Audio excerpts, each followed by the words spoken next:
कक्षा 10 प्रश्नावली 4.2 इसका 5वां सवाल।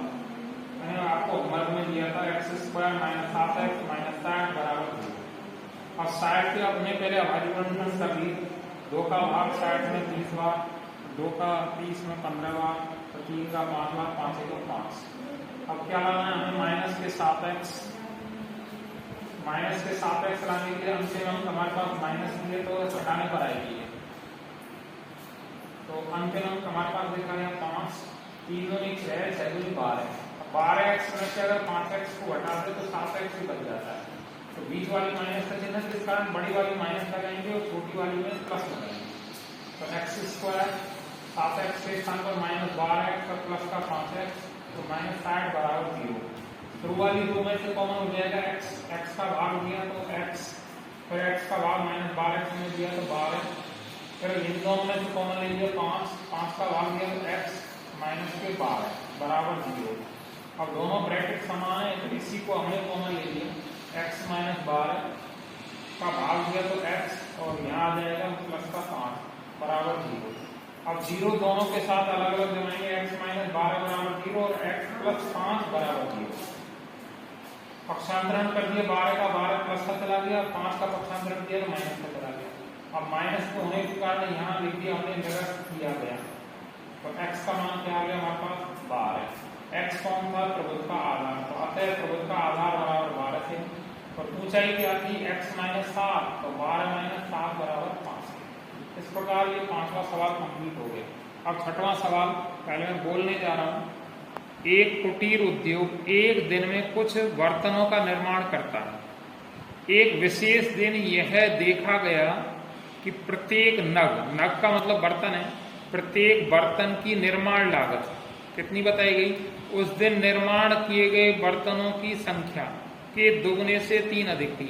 यानी जितने बर्तन बने उनके दुगने कर दें और हम 3 और जोड़ दें तो एक बर्तन की लागत आ जाएगी। यदि उस दिन कुल निर्माण लागत 90 रुपये थी, यानी कुल खर्च 90 रुपये था, तो निर्मित बर्तनों की संख्या और प्रत्येक नग की लागत ज्ञात कीजिए। तो इसे हम कैसे हल करेंगे? माना कि बर्तनों की संख्या हमने मान ली x, तो प्रत्येक बर्तन की लागत क्या होगी? जितने बर्तनों की संख्या उसका दोगुना करना। दोगुने का मतलब 2 से गुणा, वर्ग नहीं करना। तो x का गुणा 2 से किया, 2x आ गया। 3 और अधिक बताई थी तो +3 कर दिया। तो इस प्रकार प्रत्येक बर्तन की निर्माण लागत हो गई 2x + 3 रुपये। अब ये तो एक बर्तन की लागत है, ये कुल बर्तन है। अगर इन दोनों का ही आपस में गुणा कर दें कुल लागत आ जाएगी। और प्रश्न में कुल लागत बताई गई थी 90 रुपये। तो हमने यहाँ प्रश्नानुसार लिखकर x × 2x + 3 लिख दिया और बराबर 90। x का गुणा 2x से किया तो 2x², x का गुणा 3 से किया तो 3x, और 90 का आगे पक्षांतरण कर लिया तो माइनस का आ गया। अब 90 के गुणनखंड मत कर देना, पहली का तीसरी का गुणा करना है। तो 90 का गुणा 2 से करते हैं तो -180 x² आता है। 180 के पहले हमने इस प्रकार अभाज्य गुणनखंड बनाना है। अब वो पीछे वाली किसकी है? माइनस की, को घटाने पर आएगी। कितना लाना है बीच में? 3x। तो अंतिम अंक क्या था? 5, वो लिख दिया। बचे कुचे मैंने गुणा कर दिया। 3 3 9, 9 × 18, 18 × 36। क्या 36 में से 5x अगर x लगा लें, क्या ये घटने पर 3x बच जाएगा? नहीं बचेगा। तो इस कारण ये जोड़ा हमारा गलत है।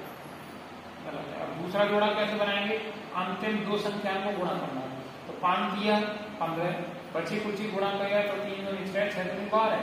अब 15x में से अगर 12x को घटा दे तो 3x बच जाएगा। 3x किसका चाहिए? प्लस का। तो बड़ी वाली में प्लस लगा लिया और छोटी वाली में उसका विपरीत चिन्ह माइनस लगा लिया। प्लस के 3x बच जाएंगे। तो 2x² उतार लिया ज्यों की त्यों। इस 3x के स्थान पर लिख दिया प्लस का 15x माइनस के 12x माइनस के 90 बराबर 0। शुरू वाली दोनों में से हमने कॉमन ले लिया x का भाग 2x² में दिया तो 2x प्लस के आगे 15। इन दोनों से कॉमन ले लिया हमने माइनस का 6। इस देखो आने को तो और भी कॉमन आ रही है, 1 आ रही है, 2 आ रही है, 6 भी आ रही है। तो 6 के लिए हमने इस प्रकार का भाग देना कि यहाँ 2x आना चाहिए, क्योंकि यहाँ पहले कोष्टक में 2x है। तो -6 का भाग -12x में दिया तो 2x आ गया। -6 का भाग -90 में दिया प्लस का 15 आ गया बराबर 0। अब दोनों ब्रैकेट हमारे फिर दोबारा से समान है। 2x + 15, 2x + 15। तो इसी को हमने कॉमन ले लिया यहाँ 2x + 15 को। इसका भाग इसमें दिया तो x आ गया, फिर इसका भाग पीछे वाले दिया तो -6 आ गया बराबर 0। अब 0 को दोनों के साथ अलग अलग जमा देंगे। पहले लिखेंगे 2x + 15 बराबर 0 और यहाँ लिखेंगे x - 6 बराबर 0। 15 का पक्षांतरण किया तो माइनस आ गया, 2 का पक्षांतरण किया तो भाग में चला गया। इस प्रकार x बराबर -15 रखेंगे। तो वही पहले किस तरह लिखिए, माइनस होने के प्रकार डायरेक्ट किया गया। यहाँ -6 का पक्षांतरण किया तो प्लस का चला गया तो x बराबर 6 आ गया। अब x कौन था हमारे पास? बर्तनों की संख्या। अतः नीचे लिख दिया बर्तनों की संख्या बराबर 6 तथा प्रत्येक बर्तन की निर्माण लागत 2x + 3 वो लिखी। तो 2 के स्थान पर 2, बीच में गुणा है, गुणा लगा दिया। x के स्थान पर लिखना है 6, तो 2 × 6 प्लस के प्लस लगाने और 3 के 3 लगाने।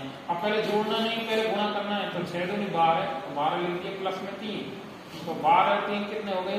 15 रुपए। अतः प्रत्येक बर्तन की निर्माण लागत 15 रुपए है।